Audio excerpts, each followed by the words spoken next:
क्या है आयुर्वेद? आपके किचन में रखे हुए कुछ गरम मसाले, या धोती कुर्ता और तिलक लगाकर पेड़ के नीचे दवाइयां बांटता हुआ कोई झोला छाप डॉक्टर, या आयुर्वेद के नाम पे सड़क के किनारे तंबू लगाकर दवाइयां बांटता हुआ एक पाखंडी, या बिना रिसर्च के लिखी गई कोई देहाती किताब?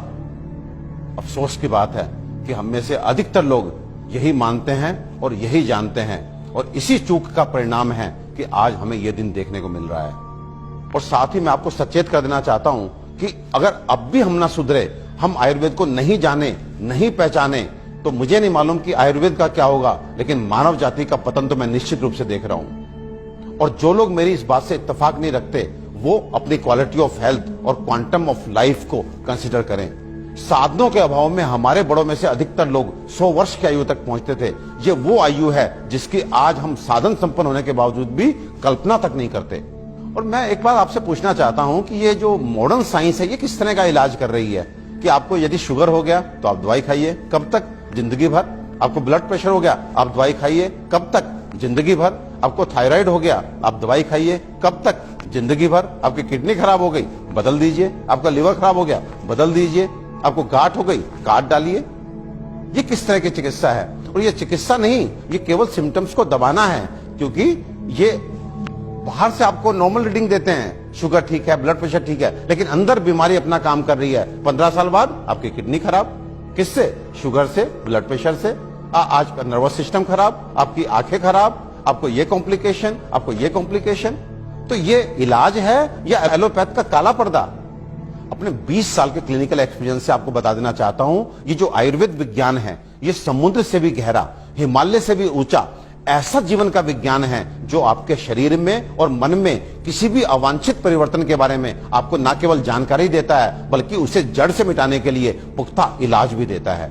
और मुझे एक बात समझ में नहीं आती, आप ऐसे विज्ञान को क्यों नहीं जानना चाहते जो आपको कभी शुगर, ब्लड प्रेशर, थायराइड और अनेक तरह की प्रॉब्लम्स आने ही ना दे। और यदि दुर्भाग्य से आ गई, आपके जेनेटिक कॉम्पोजिशन इस तरह का है कि आपको ये बीमारियां लग जाती हैं, तो इनसे कैसे आप बचे रहें और कैसे आप ठीक हो सकते हैं, इसके बारे में भी पुख्ता जानकारी दे।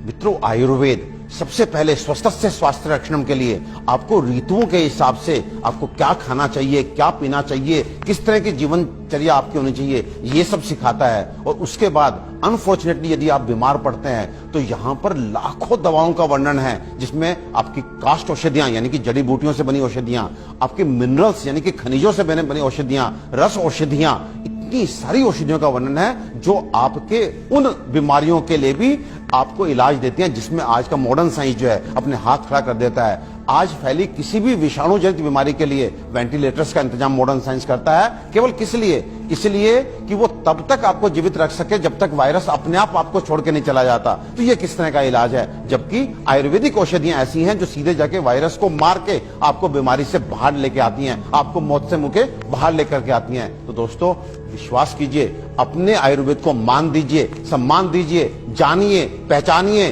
अपनाइए और अपने जीवन को, अपनी हेल्थ को अच्छा कीजिए। आयुर्वेद का इलाज ना तो धीमा है और ना ही लंबा, बल्कि यह रोगों को जड़ से खत्म करता है। आधुनिक सर्जरी दुनिया को आयुर्वेद की ही देन है। आचार्य सुश्रुत को सारा संसार निर्विवादित रूप से शल्य चिकित्सा का जनक मानता है। आयुर्वेद में उन बीमारियों की भी सफल चिकित्सा हो सकती है जिन्हें आधुनिक चिकित्सा विज्ञान लाइलाज मानकर आजीवन रोगी को दवाएं खिलाता रहता है।